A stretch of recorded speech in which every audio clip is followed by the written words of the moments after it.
Hi everybody, I hope you've had a lovely week. I just wanted to start off by saying big congratulations. You've done loads of different work before this point and you've looked at a lot of different parts of writing. So I picked this picture of the plate spinners because I think it may feel sometimes like when you're applying the different things that you're learning, you're trying to keep 50 things in the air at the same time. But just don't worry, it's a matter of being aware and continuing to practice. So I know you're doing that in all of your different subjects. So officially, congratulations and very well done. Today we're going to look first of all at why you need to make sure that you have lots of different kinds of language in your writing and how you can make sure that you really do yourselves justice, that you really show everything that you know when you're writing. I think writing can be a bit scary for a couple of reasons. One of them is that it seems quite permanent. When you write something down, it's on that piece of paper, it just seems very, very permanent. When you're speaking, any mistakes that you make seem to just fly off into the air and they're forgotten. But it's not the same with writing, is it? The second is that people, or the reader, do form an impression of the writer when they're reading their work. So really, it's up to the person who's writing to create a good impression, or at least an impression of a fair impression of themselves, and also a fair impression of their own language ability. If you're an advanced speaker of English, you really should show through your writing that you are advanced. The last thing is that you can't really avoid using structure or grammar when you're writing. You can avoid it a little bit when you're speaking, and I know this because when I speak Spanish there are a few things that I always avoid because I don't like them. But when you're writing, you have to use complicated structures, you have to use different kinds of verb tenses. So there's no way around it. You have to use what you know, not the minimum of what you know, but all of it. Okay? All right, so the bottom line is really that when you're writing, you need to express yourself authentically and really say what you want to say so that the reader can understand it. With words, with vocabulary, you can communicate kind of, but if you don't know structure or you don't use them all in your writing, you can't express yourself fully or authentically. And that's really what we're trying to do, is to make sure that what you're writing is a real representation of what you know. So we're going to look at a couple of samples where I hope this is going to become very, very clear. So I've gone back to dogs as this is a kind of neutral subject, although it's not all about poodles again. All right, so let's look at sample number 1. I like dogs and dogs like me very much. I like them because they're nice. I like them as well because they're friendly, but I don't like poodles very much. Dogs like living in cities and I like that about dogs. Sorry, I made a typo. Apologies. So apart from that one error, the question, is it accurate? Yes, it's absolutely accurate. There are no grammar or vocabulary or spelling mistakes apart from my one at the end. But it's not very satisfying to read, is it? I don't know as a reader what the level of language this writer has. Okay, he might be advanced or he might be very elementary. I can't tell from the writing because the language that he's used is really basic. If he is an advanced speaker of English, this is a real shame because he hasn't used what he knows. He's almost used the first or the safe words that he learned when he was first learning, but nothing that he's learned recently, which is a real shame and doesn't represent his actual level or ability. So it's accurate. It probably isn't very appropriate, but it's definitely not expressive. So, as I said, it's accurate, but it's not appropriate or expressive. And more than that, it's boring for the reader to read. So, what can he actually change to make sure that this is a little bit more interesting? Let's look at a second sample. I like dogs and dogs seem to respond to me as well. I enjoy their company because they're man's best friend. I'm not that keen on poodles though, even though they can be very friendly. Dogs prefer to live in cities and I like that very much. So it feels like an improvement, doesn't it? It feels like a bit of an improvement, but it isn't enough of an improvement to really entertain me as a reader. Let's look at the reason why.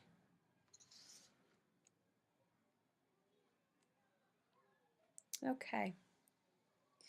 The vocabulary's changed. Look, I like, seem to like, I like, enjoy, so there's a change. I'm not keen on. They can be, okay, they can be friendly and they prefer to live in cities. Okay, so he's changed a lot of the words that repeated themselves in sample 1 and he's extended the range of vocabulary, which is nice. But what we really need to look at is the structure. Let's look at the first sample again and let's look at the verbs. I like, present simple. Like, present simple. I like them, present simple. I like, present simple. I don't like, present simple. Like, present simple. I like, present simple. All of those are in the structure which is called the present simple, which is quite a basic structure. Let's look at sample 2 again. Okay, the words are different, yes. There's more of a range of vocabulary, but let's look at the structures that he's used in sample 2. Present simple, present simple, present simple, present simple, present simple. You get the picture. Present simple, and present simple. In the same way that I don't want to hear the same word again and again because it's boring, I don't really want to hear the same structure again and again, sorry. It is accurate, but again, still, there's no real expression here. So in sample 2, the vocabulary is more advanced, but the structure is still very elementary. So I don't have the impression, even though the words are different, I don't have the impression that the person writing this has a full range of English or full control over their English.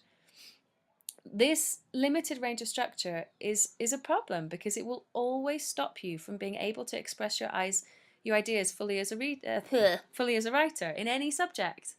So, what could be changed to make the structure more advanced?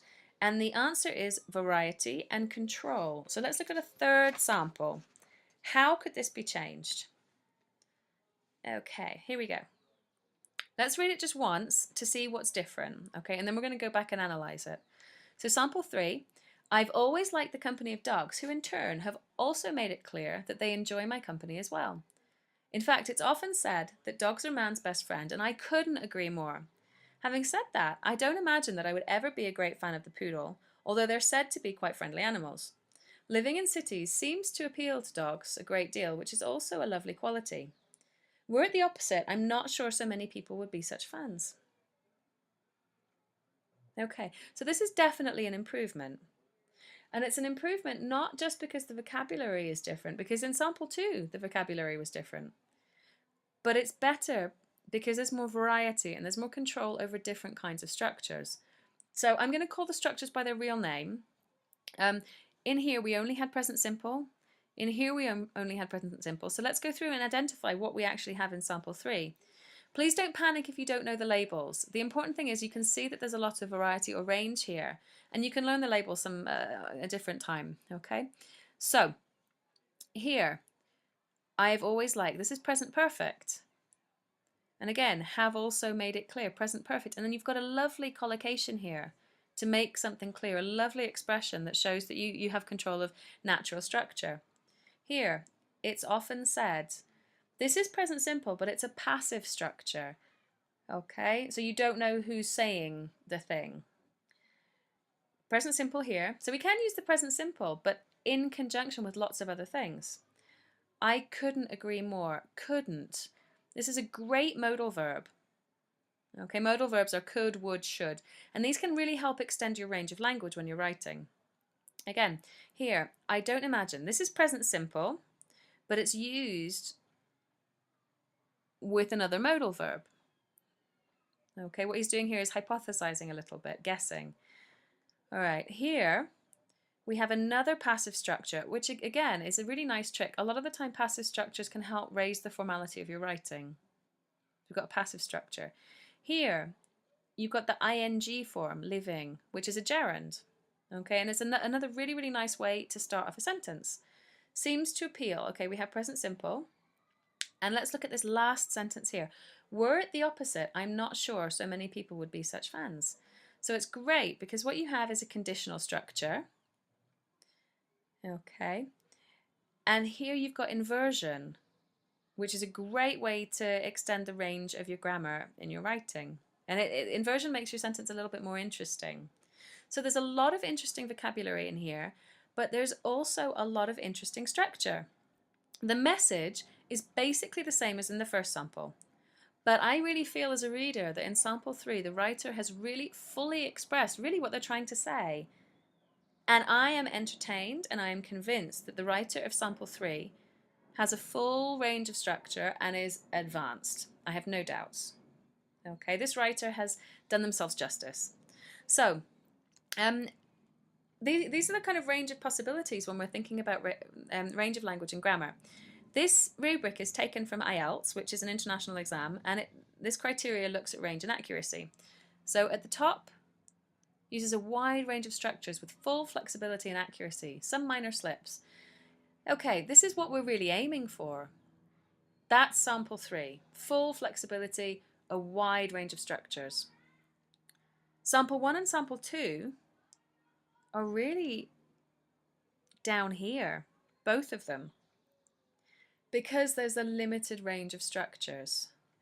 So even sample 2, which is a little bit better because there's more vocabulary, is still down here because the writer is in their comfort zone with their grammar. Okay, so what we really are aiming for is to be in the green. So have a think about where your own language range might be on this scale when you're normally writing for the different subjects. Are you in the pink? Are you in the orange? Are you in the green? If you're not as green as you would like to be, then you need to have a think about changing this. Okay, so if we can figure out how to change this, we not just raise the level of the vocabulary and the range of the vocabulary, but also extend the range of the grammar, it will be a lot more satisfying to the reader, and we will be able to say goodbye to the bored girl and say hello to the woohoo baby. All right, so if you can develop that range of language, you'll feel better about your writing as well, because it will really reflect what you think, but also what you know in terms of your language ability. And your audience will not be bored by repetitive structure or repetitive vocabulary, but will also feel really good about reading what you're writing. They'll feel that they're really communicating with you, which is really what we're looking for, isn't it? Okay, so it's time to put it into practice. So I'm going to send you a big cheeky grin and say ciao for now, and look forward to reading your samples. Okay, bye.